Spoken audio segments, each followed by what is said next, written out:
Imagine this. Young Thug, the man the streets crowned Slime King, sitting in an interrogation room for hours, smoking, eating, and telling cops everything they wanted to hear. That's the footage that just leaked, and it's flipping the whole YSL case on its head. Everybody called Gunna the snitch, but the leaked tape might prove the biggest rat in this YSL case was the man running it all along. And now, Gunna's using this to destroy Thug's image, even tying him to an Atlanta murder cover-up. So let's get into this leaked Young Thug interrogation tape. So, we all been hearing that, Young Thug he been tapping. He been recorded. He been ratting, snitching, all that. And he's knocking the next person. And I know I seen a video where it was like, Woody was like, you part of the team now. Yes, it's true. He's definitely part of the team now. We ain't gonna do too much talking. We gonna go on and see what's going on with the video. Y'all watch the whole video with me and leave some comments. Because this isn't some quick back and forth with the cops. This was over 2 hours of Thug sitting in custody, calmly talking like he had nothing to hide. Now, this whole thing didn't even start with the YSL case. Thug was originally picked up for some terroristic threats at a shopping mall, but the police made it clear, we're not pressing charges if you just talk to us. And instead of clamming up or asking for a lawyer, Thug agreed to sit down. He wouldn't sign a statement, but he kept answering questions, and that choice alone raised eyebrows. Here's what really stood out. First off, Thug sounded hella comfortable with the cops. Sure, they were playing him and pretending to be his buddy, but he also ordered food, got cigarettes, and he even got annoyed at the condiments they brought him. It sounded like he was hanging out at a diner with a bunch of friends and not talking to cops in an interrogation room. Listen to this. That's mayonnaise.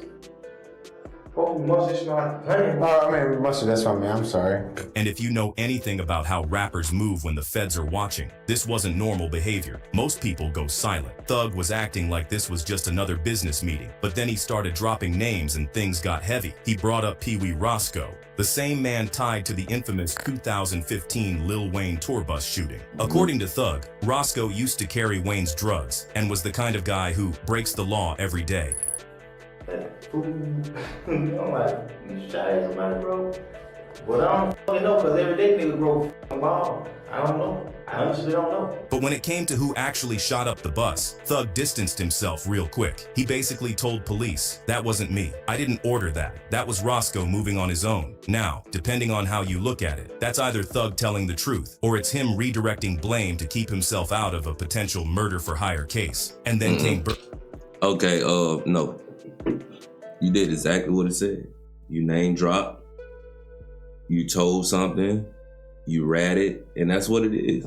I seen a tweet that was like, he was just trying to, he was trying to say Lil Wayne that he didn't, Roscoe didn't have nothing to do with Lil Wayne bus and all that type of stuff. So that's what he was really trying to trying to play the role of he couldn't have did it.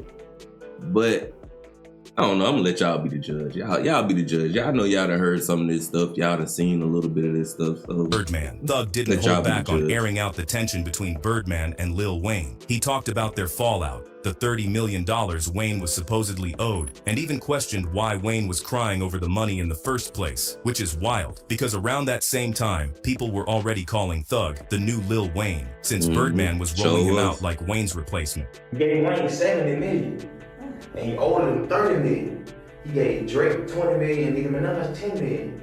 He thought he had an understanding that he paid out the 100 million. But here's where it gets interesting. Police weren't just curious about rap beef. They pressed him on his lyrics, asking if his bars were exaggerated or if they reflected real events. Thug danced around the answers, admitting some things were exaggerated while hinting that some were real. That kind of half-truth only makes the tape more damaging because it blurs the line between art and confession. And the more you listen, the more you realize this wasn't random questioning. The cops wanted to know one thing. Who put the battery in Pee Wee Roscoe's back? Who told him to go after Wayne? Who benefited from that beef escalating into bullets? And even though Thug tried to deflect, his words still put Birdman, YSL, and himself right in the middle of it. Now, the recent leaked audio of Young Thug's interrogation set the internet on fire, with fans quick to label him a snitch. But the story isn't that simple. Pee Wee Roscoe, who gets mentioned in the tape, publicly defended Thug, saying, "Thug is clean as Listerine." If you ask Roscoe, Thug wasn't snitching. He was just following the interrogation rules, keeping it buck, and trying to help a close friend who caught heat. Roscoe thinks the audio was twisted by some dude who didn't hear the full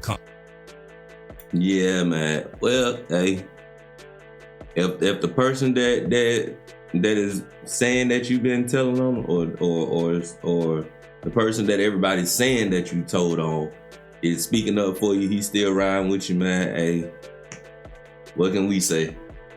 We got our own opinion, we got our own judgment, you know, but that's whoever he telling on. Roscoe is the one that he, you know, supposedly telling on. He feel like he not. Whether he do or he don't, we all got our own judgment, our own opinion.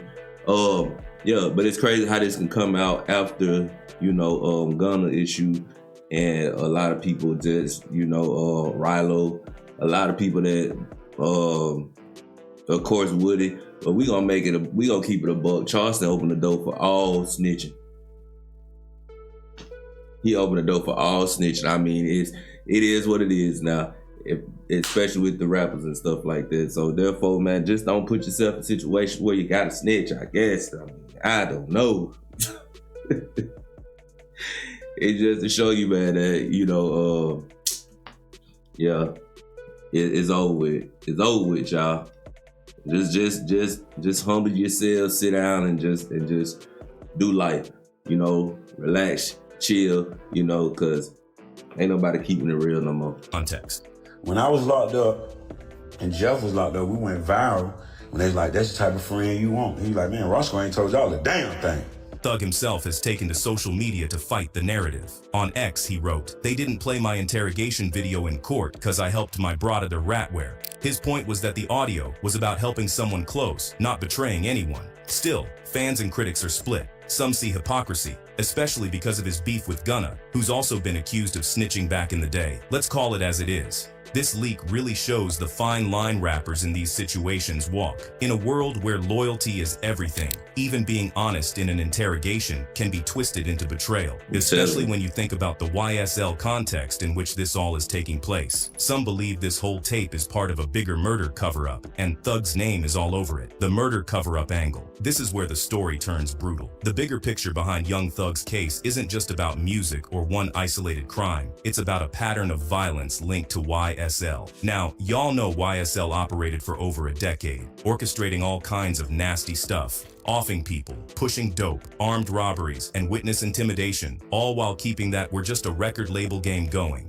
Back in 2022, that infamous indictment hit 28 people tied to YSL with charges meant to strengthen the gang's power. Thug was accused of being a co-founder and proclaimed leader. From Cleveland Avenue to other parts of Atlanta, prosecutors say YSL youngins into a violent circle where illegal activity and music were mixed up. And here's the human cost. May 18, 2024 went down as a straight-up tragedy. A case of mistaken identity ended with a young mom dead and her 2-year-old watching it all unfold. Jamal Baker, a YSL gang member, and 2 co-conspirators unloaded more than 3 dozen rounds at a car they thought had a rival inside. But it wasn't. Right. Inside was 21-year-old Najah Sapphire Cox and her baby. The kid was right there the whole time watching his mom bleed out, said the DA's assistant. This young lady had nothing to do with gang life, and she for sure wasn't a criminal. Now, if y'all wondering where this all comes from, well, it goes back to Lil Baby. The cops think this shooting was sparked by drama after Lil Baby shot his music video in the wrong neighborhood. Baker got slammed with life without parole plus 65 years, while his co-defendants are still waiting for their day in court. Now, this ain't just headlines. This is a real-life situation, which shows how YSL's street operations tear families apart and leave innocent people in the crossfire. And the flip side is that this mess could actually work in Gunna's favor. Hip-hop circles have long seen Thug as the OG, while Gunna got labeled a flip under pressure type. But with this case shining a spotlight on YSL's violent reach, Gunna can play it smart. By staying clean and showing he had nothing to do with deadly hits, he can quietly flip the script. Loyal, streetwise, but not reckless. Media and public perception are everything in this game. and Gunna's camp could use it. Interviews, social posts, even songlines can show he survived all this chaos without blood on his hands. The lesson? Being too close to the real action can be dangerous. Gunna could spin that as experience, not weakness, while keeping the focus on Thug as the head of a deadly enterprise. When Gunna stepped into court back in late 2022, it wasn't just another legal moment, it was one that would define his public image for years. He took what's called an Alford plea. For anyone not fluent in legal speak, that basically means, I'm not admitting I did it, but I know the evidence could probably convict me. It's a classic survival move in the legal game, but for the streets and hip-hop fans, nuance rarely sticks. In that courtroom, Gunna acknowledged something explosive. YSL wasn't just a music label, it was also a gang involved in violent crimes, from murders to drug trafficking. That acknowledgement, simple as it seemed, blew up online. The clip of him saying "yes ma'am" became his scarlet letter almost instantly. People such as Boozy called him out right away. People on social media ran with it, memes popped up, and suddenly he was the poster child for what it meant to snitch, even though legally he hadn't fingered anyone. That moment stuck to him like glue, following him across the whole internet. But let's break down the reality. Gunna didn't cooperate with prosecutors. He didn't testify against any YSL members. His plea deal was strategic, minimized jail time, avoided being dragged into trial testimony, and gave him a chance to get back to his life and music. And guess what? It worked. While young Thug stayed locked up, dealing with harsh conditions, noticeable weight gain, and health struggles, Gunna walked out and got back to building his career. That contrast alone fueled debates. Loyalty versus survival. Street code versus legal savvy. And here's where the double standard comes in. Multiple YSL members had taken plea deals or admitted to gang-related activity, but Gunna got roasted the hardest. While others quietly served their sentences or dealt with smaller public backlash, he became the lightning rod for criticism. Fans, media, and even rival artists questioned his loyalty. Why? Because in hip-hop culture, acknowledging gang ties, even as a legal necessity, is often interpreted as betrayal. And yet, anyone looking at the bigger picture sees the irony.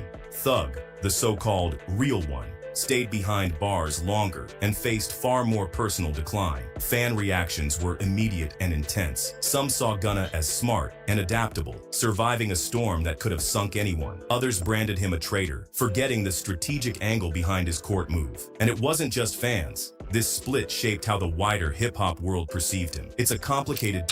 At the end of the day, man, it really don't matter which way it is, you know. Gunna snitched, Young Thug snitched, and old buddy that caught, what he caught, like 70 years. He caught like 70 years that was standing there. He was the last one that was standing there with Young Thug. He had a plea deal on the table. Yeah, it don't really matter, man. At these days, it's over with. The religion of no snitching, no telling, no ratting is over with. 2025, I would say that because everybody just, first of all, everybody's just too reckless. Everybody just reckless, and then when they get reckless, they want to bring somebody down with them, all because they want to be reckless. It don't make sense. But video ain't over with. Let's tightrope, walking between legality, loyalty, and what the public thinks. Then there's the career angle. Gunna's plea, harsh as it looked to outsiders, gave him a huge advantage. He got back into the studio, kept collaborations rolling, and maintained his momentum. Meanwhile, Thug's trajectory slowed, weighed down by jail time, health issues, and the endless headlines. It's a brutal contrast. One artist surviving and thriving after a plea, another trapped in a cycle of personal and legal struggles. And in the eyes of some fans, it even flipped the loyalty debate. If Thug was the real one, why was he the one spiraling while Gunna navigated the legal system and came out intact? The irony doesn't stop there. The leaked interrogation audio of Thug, where he appears calm, even relaxed, dropping names, it only added fuel to the fire. Now, we got two stories colliding. Gunna caught heat for a courtroom admission he strategically made, while Thug faced scrutiny for audio that made it seem like he was cozy with cops. The double standard was crystal clear. One was vilified for survival, The other critiqued for behavior that could be misread. It highlighted just how messy the lines are between street credibility, loyalty, and legal realities. Gunna's team knew this too. Every move since his plea has been about narrative control. Interviews, social media posts, and even song lyrics could subtly reinforce the idea. He survived the chaos without betraying anyone. He played the system smart, and that's a story some fans respect, even if others never forgive it. In the long run, it positions him as cautious, calculating, and adaptable, qualities that matter just as much as street cred when you're navigating the fallout of a high-profile RICO case. And this is where Gunna's supporters started pointing fingers back at Thug. If Thug is the real one, why did he take longer to face the music? And why has he struggled more behind bars? Why did Gunna, who got out early and is building his career, catch all this flack while others, including Thug, escaped much of the public heat? The questions are loaded and the answers aren't simple. But in the hip-hop world, this tension keeps the story alive. Fans debate it, artists reference it in lyrics, and the saga of YSL continues to unfold, not just in courtrooms, but in the streets, on social media, and through every track that drops from either side. In the end, Gunna's "Yes Ma'am" moment is more than a clip. It's a symbol of survival under pressure, a lightning rod for controversy, and a lens through which the public measures loyalty, strategy, and street sense. It shows just how complicated it is to navigate the legal and cultural storm surrounding YSL, and it leaves everyone asking, in the battle between loyalty and self-preservation, who really comes out on top? I don't know. We're gonna let y'all be the judge. Like, comment, and subscribe, man. And until next video, I'm out.